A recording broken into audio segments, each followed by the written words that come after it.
پاکستان 14 اگست 1947 میں مسٹر جناح نے بنایا اور ہم آزاد ہو گئے۔ ایسا ہی ہے نا؟ یقیناً ایسا ہی ہے۔ تبھی تو آج ہمارا بچہ اور کچھ جانے یا نہ جانے، سمجھے یا نہ سمجھے، دیکھے یا نہ دیکھے، سوچے یا نہ سوچے، مگر یہ ضرور جانتا ہے کہ ہم سب آزاد ہیں اور مسٹر جناح نے ہمارے لیے آزادی حاصل کی۔ اور پھر الحمدللہ ہم 14 اگست 1947 میں آزاد ہو گئے۔ کبھی آپ نے فقط ایک لمحے کے لیے ہی صحیح اس بات کو سوچا کہ ہم آزاد تو ہو گئے اور آزاد ہیں بھی، مگر ہماری آزادی کا نام کیا ہے؟ اور ہم آج اگر آزاد ہیں تو کس قوانین کے تحت، کس کی تعلیم کے حصول کے لیے اور کس کے نظام کے تحفظ کے لیے؟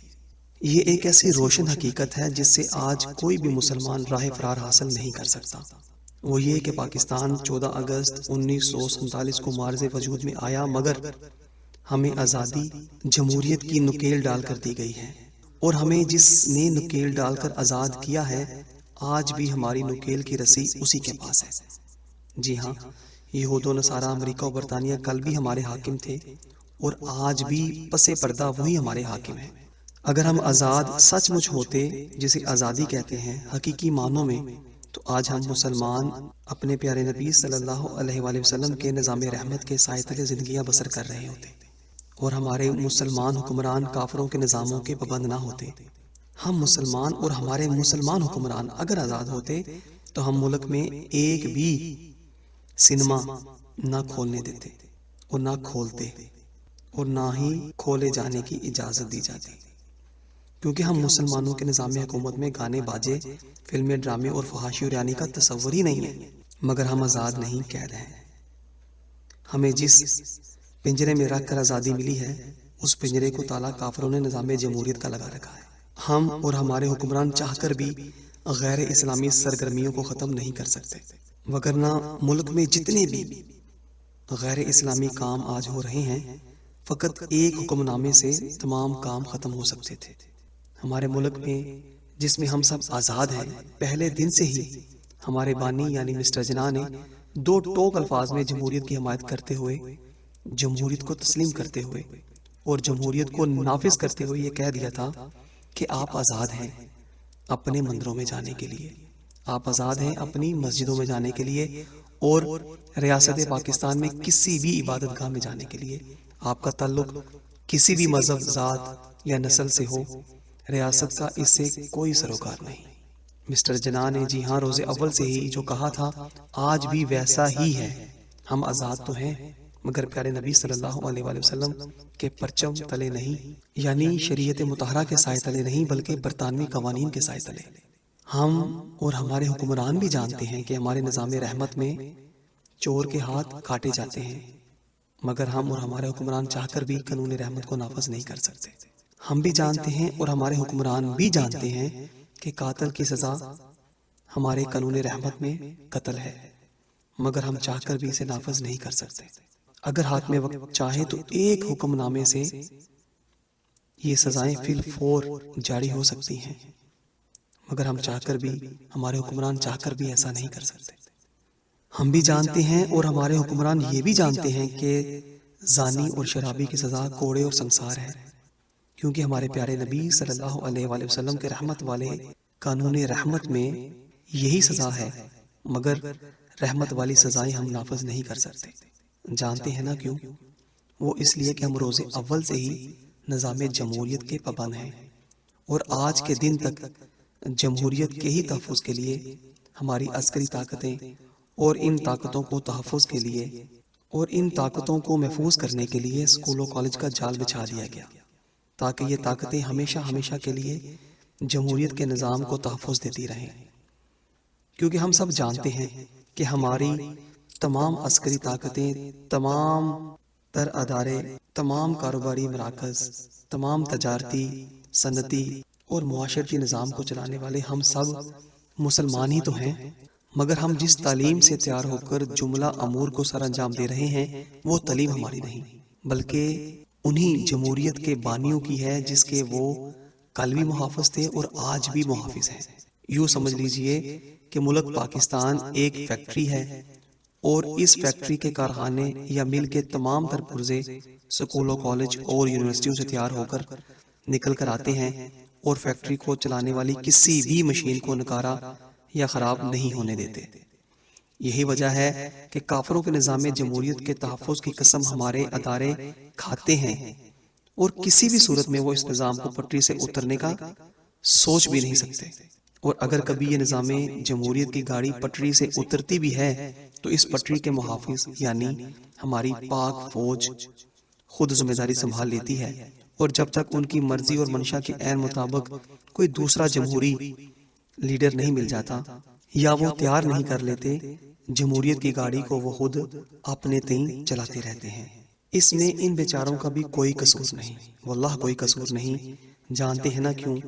اسی لیے کہ وہ بھی تو انہی اداروں سے تیار ہوئے ہیں جو کہ لادین ادارے ہیں، اور سکول، کالج اور یونیورسٹیوں کی صورت میں ہمارے ارد گرد ان کا جال بچھا دیا گیا ہے، جہاں پیارے نبی کریم آقا صلی اللہ علیہ وآلہ وسلم کے نظام حکومت چلانے کے طریقے نہیں بتلائے جاتے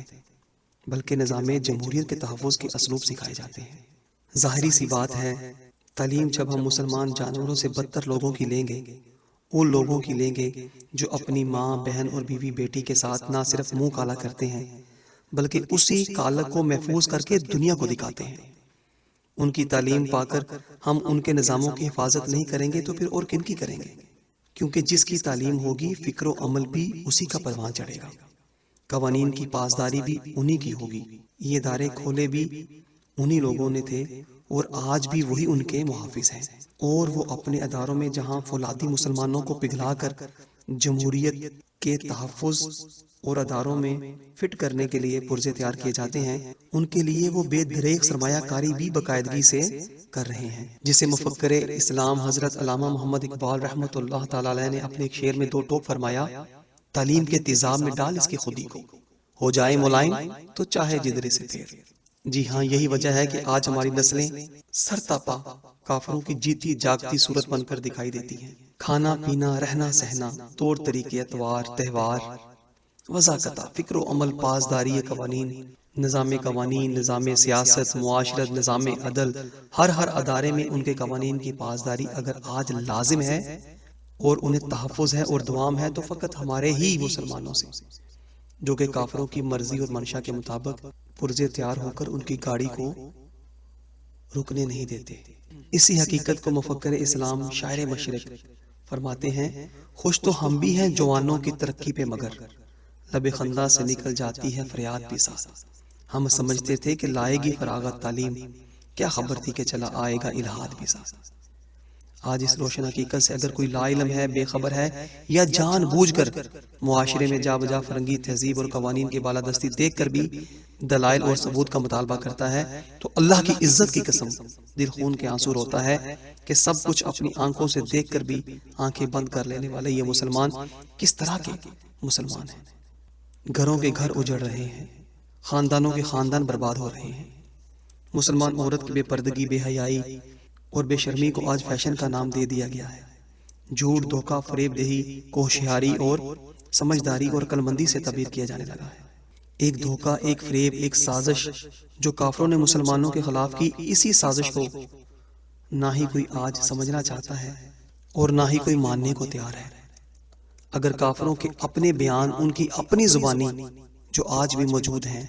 مگر ہم ہیں کہ دنیاوی لغزشوں، محبتوں اور چاہتوں کی تلاش میں اپنا سب کچھ گم کرتے ہی چلے جا رہے ہیں۔ یہی وجہ ہے کہ ہم کو دین اسلام کی تعلیمات سے دور رکھ کر آزادی دی گئی ہے، جو کہ آزادی کی صورت میں بدترین غلامی ہے، اور یہ غلامی کا طوق اس قدر خوفناک ہے کہ اس آزادی کے غلامانہ طوق نے ہم سے ادب، غیرت اور کفر کی مخالفت ہی سلب کر لی ہے۔ آج اللہ کریم کے نام، پیارے نبی صلی اللہ علیہ وآلہ وسلم کے اسماء گرامی، قرآنی آیات کریمہ، احادیث مبارکہ گندی نالیوں، نالوں میں گندگی کے ڈھیروں پر پڑے دکھائی دیتے ہیں۔ اللہ کریم کا ادب، رسول اللہ صلی اللہ علیہ وآلہ وسلم کا ادب ہماری سوچوں اور ہمارے کردار و افعال سے ہی نکل چکا۔ غیرت نام کی کوئی شے ہم میں آج باقی ہی نہیں رہی۔ ہم خود اپنی عزتوں کو کافروں کی تعلیم دلوا کر فخر سے کہتے ہیں کہ دیکھو نا، میری بیٹی آج کہاں سے کہاں پہنچ گئی، اپنے باپ اور بھائی سے زیادہ کما کر لاتی ہے۔ انا للہ و انا الیہ راجعون۔ ہائے افسوس، خدا جب دین لیتا ہے عقل بھی چھین لیتا ہے۔ بے پردگی، فحاشی اور ریانی، نامحرموں کی سنگت، بھڑکیلے لباس، ننگے بدن، ہندوؤں، سکھوں اور عیسائیوں کی شانہ بشانہ اپنی عزت کو دیکھ کر بھی جب مسلمان کو غیرت نہ آئے تو پھر سوچیں کہ وہ بغیرتی کے کس درجے پہ فائز ہو چکے ہوں گے۔ کافروں سے دوستی اور محبت کا یہ عالم ہے کہ آزادی کا پھندا جب سے جمہوریت کو ہم لوگوں نے قبول کر کے اپنے گلے میں ڈالا ہے، نوبت یہاں تک پہنچ چکی ہے کہ اب ہر دوسرا بندہ یہ کہتا دکھائی دیتا ہے کہ ارے بھائی خاموش، کافر کو بھی کافر نہیں کہتے، پتہ نہیں وہ کب مسلمان ہو جائے۔ مگر بیچارہ غلامی کے نشے میں اتنا بدمست ہو چکا ہے کہ اتنی بھی ذرا سی بھی آج اس کو عقل نہیں رہی کہ اگر کافر کو کافر اس لیے نہیں کہا جاتا کہ وہ کبھی بھی مسلمان ہو سکتا ہے، تو پھر مسلمان کو بھی مسلمان نہیں کہنا چاہیے، کیونکہ وہ بھی تو کبھی کافر ہو سکتا ہے۔ ہائے افسوس، آج دین سے دوری، بیزاری اور بیرہ روی بلکہ غداری کا یہ عالم ہے کہ اللہ کے احکام تک بھول گئے، جسے میرا رب سورۃ الکافرون میں خود کافروں کو کافر فرماتا ہے۔ آج ہم کافروں کو کافر کہنے سے شرماتے ہیں، حالانکہ ہم جانتے ہیں کہ ہمارا خالق، ہمارا مالک اور ہمارا رازق فرماتا ہے کہ یہود و نصارہ ہمارے ہرگز دوست نہیں ہو سکتے، وہ آپس میں ایک دوسرے کے دوست ہیں، مگر افسوس ہے کہ ہم ماننے کو تیار ہی نہیں۔ یہ سب کافروں کی تعلیم اور کافروں کے نظام جمہوریت کا ہی تو اثر ہے جو ہمیں دائمی کافروں کی غلامی پر اکسائے ہی چلے جا رہا ہے۔ لارڈ کرومر جو کہ ایک عیسائی کافر تھا، اس کا واضح بیان پڑھ کر بھی جو اس نے 1908 میں دیا تھا، ہم ٹس سے مس نہیں ہوتے، اور غلامی سے بدتر آزادی کو ہم اپنے لیے راہ نجات سمجھ رہے ہیں، یہ جانتے ہوئے بھی کہ ہر وہ کام جو شریعت پاک میں حرام اور ناجائز ہے، اس آزادی جمہوریت میں کثرت رائے کے پیش نظر وہ چیز جائز اور حلال ہوتی چلی جا رہی ہے۔ ہر وہ چیز جو دین اسلام کی روشنی میں غلط ہے، یہ جمہوری نظام اسے درست کہتا ہے۔ لارڈ کرومر نے 1908 میں جو کہا، دور حاضر میں اگر اس کا مشاہدہ کیا جائے تو بالکل آج کے دن تک اس کی وہ سٹیٹمنٹ جو اس نے دی تھی ثابت چلتی آ رہی ہے۔ ہم لوگ اگر آزاد ہوتے تو پہلے دن سے ہی ہم لوگ اسلام کو نافذ کر چکے ہوتے، مگر ایسا اس لیے نہیں ہوا کہ ہمارے گلوں میں نظام جمہوریت کا پٹا ڈال کر فقط سیاسی آزادی دی گئی ہے، اور مذہبی آزادی تو ہمیں پہلے بھی تھی۔ اس روشن حقیقت کو سمجھنے کے لیے لارڈ کرومر کی فقط ایک پالیسی ہی اگر پیش نظر رکھ لی جائے جو اس نے 1908 میں دی، اور اپنے ایمان کو جگا کر اگر ہم سوچیں، غور کریں اور خود سے فیصلہ کریں، تو یقین کیجئے کہ ساری باتیں شروع سے آخر تک ہمیں سمجھ آ جائیں کہ کس گھنونی اور گہری سازش کا ہم لوگ شکار ہیں۔ مگر افسوس کہ ہم اس جال سے نکلنے کو تیار ہی نہیں، اور بالکل آج ہم لوگ کورے ہو چکے ہیں اور اس حقیقت کو سمجھ ہی نہیں پا رہے کہ آج ہماری فوج آزاد ہے، نیوی آزاد ہے، بحریہ آزاد ہے، پولیس، رینجر، الغرض ہر ادارہ ہمارا آزاد ہے، پھر بھی ہم سبھی مسلمان بھی ہیں، مگر افسوس کہ کافروں کے نظام کے پابند ہیں۔ نظام رحمت کو بھی ہم چاہ کر نافذ نہیں کر سکتے، اس لیے کہ نظام جمہوریت کے پابند ہیں۔ اب آپ ایمان سے سوچیں، غور کیجئے گا، تدبر کیجئے گا، مشاہدہ کیجئے گا اور خود فیصلہ کیجئے گا کس قدر گہری سازش کا ہم شکار ہیں۔ 1908 کی پالیسی فقط سیاسی آزادی کا دیا جانا، وہ بھی دو شرائط کے ساتھ۔ لارڈ کرومر کہتا ہے کہ ہم اپنی نو آبادیات کو سیاسی آزادی دینے کے لیے تیار ہیں، مگر مسلمانوں کی جب تک ایسی کھپت تیار نہیں ہو جاتی جن کے اندر انگریزی تعلیم رچی بسی ہو اور وہ ہمارے کلچر کا عملی نمونہ ہمیں بن کر نہ دکھا دیں، تو ہم انہیں سیاسی آزادی بھی نہیں دیں گے۔ مگر اس کے ساتھ ایک بات یہ بھی ذہن نشین کر لی جائے، وہ کہتا ہے کہ اس کے ساتھ یہ بات بھی ذہن نشین کر لی جائے کہ ہم ایک لمحے کے لیے بھی آزاد اسلامی ریاست کو گوارا نہیں کریں گے۔ اب آپ 1908 کی اس سٹیٹمنٹ کو جو لارڈ کرومر نے پالیسی بیان کرتے ہوئے کہی، اس کے ترازو میں مسٹر جناح کو رکھ لیجئے اور مسٹر جناح کے سر تا پا مشاہدہ کیجئے۔ کیا مسٹر جناح ان تمام خوبیوں کا حامل نہیں تھا جو کفار کو مقصود تھی؟ ایمان سے بتائیں، سوچیں، غور کریں، تھا نا؟ ایسا ہی ہے نا؟ غور کیجئے، خدا کے لیے غور کیجئے۔ یہی وجہ تھی کہ مسٹر جناح نے بھی پہلے دن سے ہی واضح طور پر یہ کہہ دیا تھا کہ مسلمان آزاد ہیں اپنی مسجدوں میں جانے کے لیے اور ہندو آزاد ہیں اپنے مندروں میں جانے کے لیے۔ اب یہاں پر بالکل واضح دو قومی نظریے کی نفی ہو جاتی ہے، جس کا رونا ہم آج کے دن تک روتے چلے جاتے ہیں کہ پاکستان کلمے کے نام پہ بنا، پاکستان کلمے کے نام پر بنا، پاکستان کا مطلب کیا، لا الہ الا اللہ۔ مگر یہ سب دھوکہ اور فریب تھا جو آج آپ کے سامنے کھل گیا کہ مسٹر جناح نے بھی دو ٹوک الفاظ میں کہہ دیا تھا کہ ملک کا نظام جمہوری ہوگا اور اقوام متحدہ کو تسلیم بخوشی سے کیا۔ تو جناب پتہ چلا کہ ہمیں اگر آزادی ہے تو فقط سیاسی آزادی ہے، یعنی نظام کافروں کا ہی ہر صورت میں چلے گا، بس چلانے کے لیے بندہ سیاسی جدوجہد کرے اور جدوجہد کرنے کے بعد وہ اکثریت کے ساتھ آئے، چاہے وہ ہندو ہو، مسلم ہو، سکھ ہو، عیسائی ہو، کوئی بھی ہو، وہ اکثریت کے ساتھ آئے اور نظام جمہوریت چلائے، اس کو بالکل چلانے کی اجازت ہوگی، مگر اس نظام کو ختم کرنے کی کسی کو بھی اجازت نہیں ہوگی، حتیٰ کہ فوج کو بھی نہیں۔ یہی وجہ تھی کہ روز اول سے ہی مسٹر جناح جو کہ خود شیعہ تھا پاکستان کا بانی بنا، سر ظفر اللہ خان جو قادیانی تھا وزیر خارجہ بنا، اور جو گندر ناتھ جو ہندو تھا قانون امور کشمیر کا بنا، اور فرینک ڈی سوزا وزیر ریلوے بنا۔ اسی طرح کئی غیر مسلم کافر پہلے روز سے ہی پاکستان کے نظام جمہوریت کا حصہ رہے۔ زیادہ دور کی بات نہیں، رانا بھگوان داس، اس نام سے تو سبھی واقف ہوں گے، اسی نظام جمہوریت کی وجہ سے 4 فروری 2000 سے 19 دسمبر 2008 تک عدالت عظمیٰ یعنی فرنگیوں کے قوانین میں جس عدالت کو سب سے بڑا درجہ حاصل ہے، جسے ہم سپریم کورٹ کے نام سے جانتے ہیں، وہ 8 سال ہمارے ملک کا سب سے بڑا انصاف کرنے والی کرسی پر بیٹھا رہا۔ کون؟ ہندو، رانا بھگوان داس۔ آپ گوگل کیجیے، آپ کو ہر چیزیں مل جائے گی، میں اپنے پاس سے کچھ بھی نہیں کہہ رہا ہوں، میں آپ کو حقائق بتلا رہا ہوں کہ سوچیں، غور کیجیے، اگر ہمارے پیارے نبی صلی اللہ علیہ وآلہ وسلم کا نظام رحمت ہوتا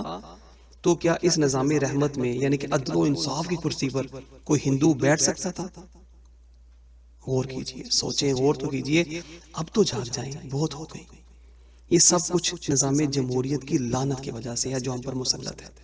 تو پیارے مسلمان بھائیوں، اگر ہمارے اندر ایمان کی کچھ رتیاں اگر باقی بچ گئی ہیں تو خدا کے لیے میں آپ کو اللہ اور اللہ کے پیارے نبی صلی اللہ علیہ وسلم کا واسطہ دیتا ہوں کہ اپنے بچوں کو فقط تعلیمات اسلامیہ سے منور کیجیے، فقط تعلیمات اسلامیہ سے منور کیجیے، فقط تعلیمات اسلامیہ سے منور کیجیے۔ جانتے ہیں نا کیوں؟ وہ اس لیے کہ ہم سب مسلمان ہی تو ہیں، وگرنہ معاشرہ، ہماری نسلیں، حکمران، ادارے جس تیزی کے ساتھ ہم سب قانون کافروں کا، تعلیم کافروں کی اپنا کر جس طرف جا رہے ہیں، یہ کسی سے بھی